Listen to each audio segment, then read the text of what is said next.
LinkedIn presents.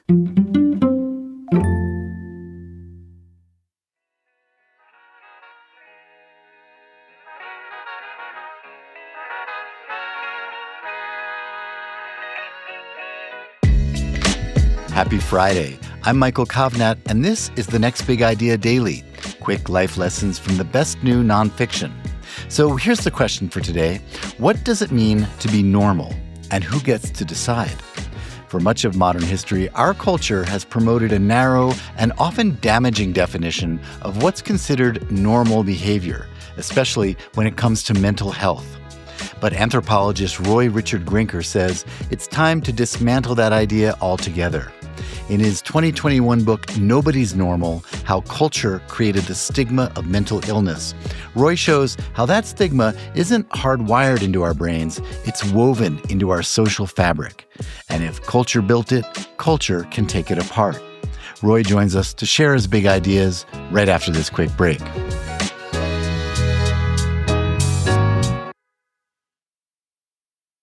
From LinkedIn News, I'm Leah Smart, host of Everyday Better, an award-winning podcast dedicated to personal development. Join me every week for captivating stories and research to find more fulfillment in your work and personal life. Listen to Everyday Better on the LinkedIn Podcast Network, Apple Podcasts, or wherever you get your podcasts.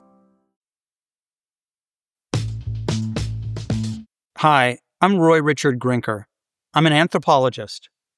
I lived for 2 years with hunter-gatherers in Central Africa, and I've done a lot of research in other places too, like South Africa, Namibia, India, and the US. But for my book, Nobody's Normal: How Culture Created the Stigma of Mental Illness, I turned to my own family. You see, my great-grandfather was a psychiatrist. So was my grandfather. So was my father. And so was my wife. Despite living in very different times, remarkably, they all taught me the same thing. Mental illness is a double illness. First, the ailment itself, and second, society's negative judgment. Nobody's Normal is about how we're starting to eliminate the shame and secrecy that has for so long shadowed mental illnesses, and how we can stay the course. Here are 5 key insights from my book. Normality and abnormality are fictional lands no one inhabits. The word normal, or at least how we now think of it, is actually pretty new. Before World War II, it was a mathematical term that just meant average, even mediocre. But in post-World War II America, often called the Age of Conformity, people wanted to be like everybody else.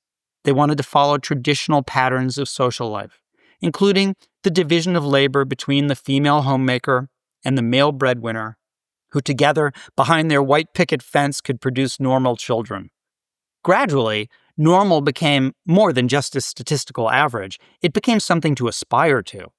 It also became a powerful ideological tool with which to stigmatize people who didn't fit in. Children with disabilities were often sent away to live in institutions. Now, we're realizing that normal is a damaging illusion that our culture created. And we're acknowledging that mental illnesses are more common than we used to think, and that they affect us all, either individually or because of our relationships with others. Indeed, it is impossible to imagine that there is anyone unconnected to or immune from mental illnesses. Celebrities like Lady Gaga, Prince William, speak publicly about their own emotional struggles. And in comparison to their parents, millennials are more willing to disclose a diagnosis and seek treatment. Many people, like my own daughter Isabel, who is autistic, even celebrate forms of difference that just a few decades ago were a mark of shame. Increasingly, we're using the language of mental illness to disarm the power of mental illness words, to disarm the power that they have to stigmatize us. We're suggesting now that mental illnesses are a matter of degree, and that all of us are somewhere on a spectrum of mental illness, and that over the course of our lives, we move along it. We're also realizing that it is our society and not nature that makes things abnormal or disabling. Many, if not most, human differences are pathological or disabling only if society makes them so. Like the person in a wheelchair who is disabled only when the environment has no ramps or elevators. everyone should have the right and the dignity to fail. One of the paradoxes of the sink or swim mentality in capitalism is that we encourage people to take risks, even to fail, but we don't always do that for people with disabilities. I can't count how many times someone didn't want my daughter to try something, a sport, a high school class, a job, because they didn't think she would succeed. They thought they were protecting her. Mr. Grinker, they sometimes would say, she does have autism. But we'd say, give her a chance. She might surprise you. And more often than not, she has. Safety and sheltering can actually be dehumanizing. Shouldn't we all have the dignity to take risks and to fail? In addition to overprotection, another problem is that when we do give people a chance, we expect them to fit in under the banner of what is today called inclusion. Disability rights activists, however, they argue that inclusion is just another word for assimilation. Be like us. Overcome your disability. But the reality is that most people don't totally overcome a disability, and they shouldn't have to. People with disabilities are significantly more likely to be paid less or be unemployed, no matter what they do. And this is especially true for people with intellectual disabilities and serious mental illnesses. We therefore need to rethink our expectations about what constitutes success, as well as our expectations about the kinds of supports we can provide. We need to value other forms of success, like working with accommodations, working as a volunteer, working part-time, even working in a way that might just be a little less efficient than others. We should value people for who they are and what they can and want to do, not just in utilitarian terms, as if the value of someone with a disability is how much they fit in or how much their disability doesn't inconvenience the non-disabled. We can reclaim and redefine the words that shame us. There's an amazing passage at the end of a book so many of us read in high school, the 19th century book, The Scarlet Letter by Nathaniel Hawthorne. If you recall, the main character, Hester Prynne, was forced to wear an embroidered red letter A on her breast as a punishment for adultery. And she eventually goes into a kind of self-exile. But years later, she comes back. No one expects that she still needs to wear the A on her blouse. The harshest judge wouldn't tell her she has to wear the A on her blouse, but she insists. She insists, Hawthorne says, because what was a stigma became a matter of pride. Pride in her strength and endurance. And the other villagers see that. And they seek her guidance on all sorts of issues because they have their own problems. And they know Hester will empathize. By claiming adultery for herself, as if with the pride of a 21st century LGBTQ advocate who has reclaimed the word queer from the bigots, she makes the letter a mark of dignity and experience rather than of shame. And the lesson here is that we can change stigma by taking ownership of the words and practices that exclude and that discriminate. In the academic world, that's what queer studies, crip studies, and fat studies are doing.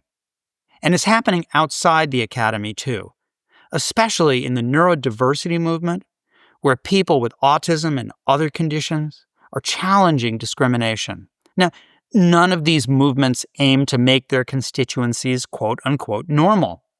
Like Hester, they seek to empower themselves on their own terms. And the more we're open about our struggles, the more we take ownership of and refashion those old negative words, like queer and crippled, the more we will diminish their power to hurt. I remember watching the LA Lakers when they won the basketball championship a few years ago, and the player Ron Artest said in his post-game interview that he wanted to thank his family, his teammates, and his psychiatrist. Wow! In just one sentence, he made a huge dent in the stigma associated with seeking mental health care. To be dependent on others is to be human. Disabilities, whether physical or mental, don't always have to produce suffering and isolation. Disabilities can connect people in relationships of care and reciprocity. Something we all learn in school is that Americans value independence, individuality, autonomy. Alexis de Tocqueville said long ago that in America, every person seeks to be his own master, accountable to and dependent on no one else. except perhaps God. The opposite condition, in which a person needs and depends on others, has led to stigma and discrimination. But in Nobody's Normal, I show that we're changing those ideals. We're reducing the shame and the secrecy that exacerbates emotional suffering. We are breaking down barriers to care, slowly but surely.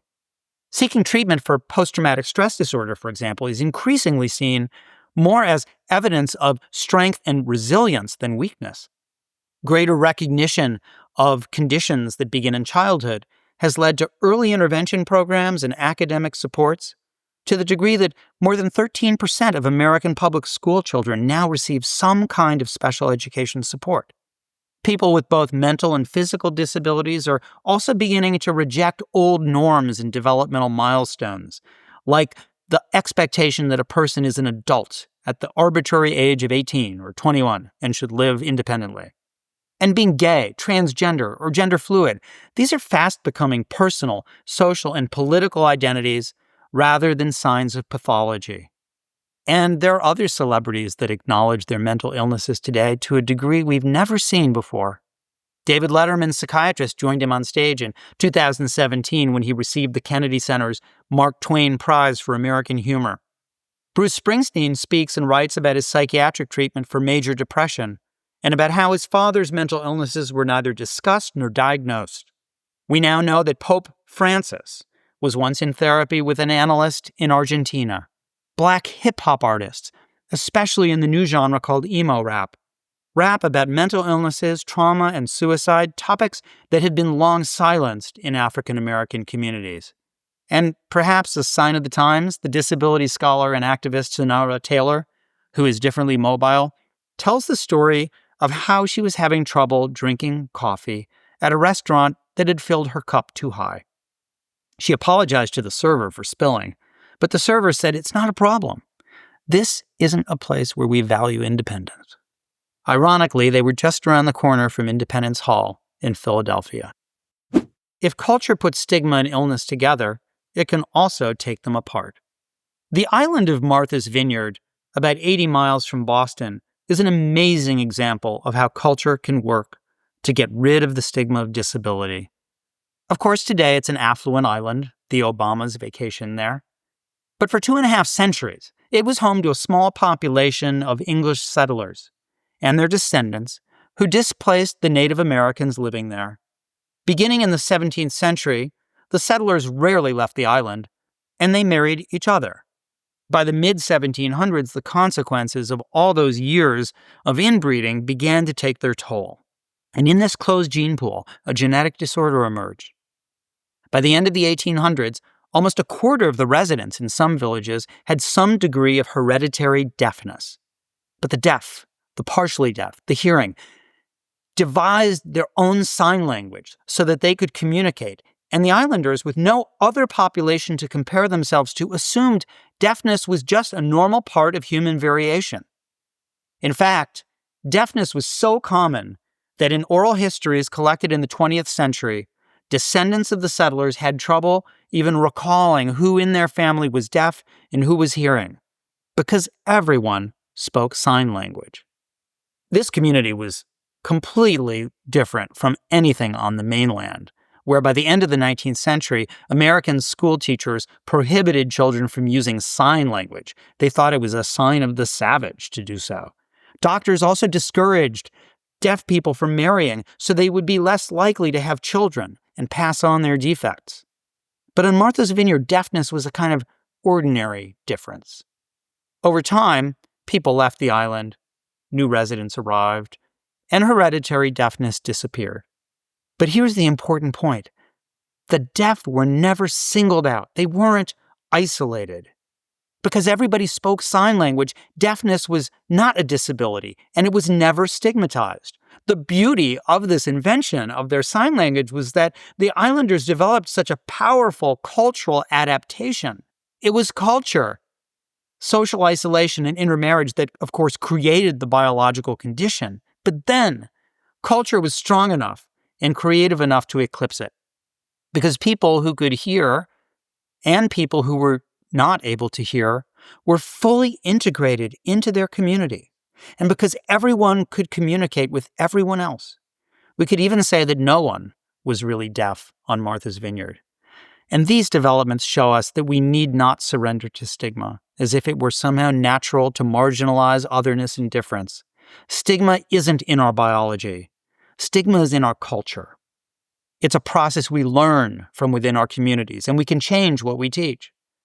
But only if we know the history of stigma can we target the social forces that created it in the first place and strengthen those that reduce it. Thank you, Roy. Okay, listeners, you can get yourself a copy of Nobody's Normal using the link in the episode notes. If you got something out of today's show, please leave us a 5-star rating and a glowing review to help others find it. That does it for us this week. These episodes were written by me, Michael Kovnat, and edited by Caleb Bissinger. The Next Big Idea Daily is part of the LinkedIn Podcast Network. We'll see you Monday.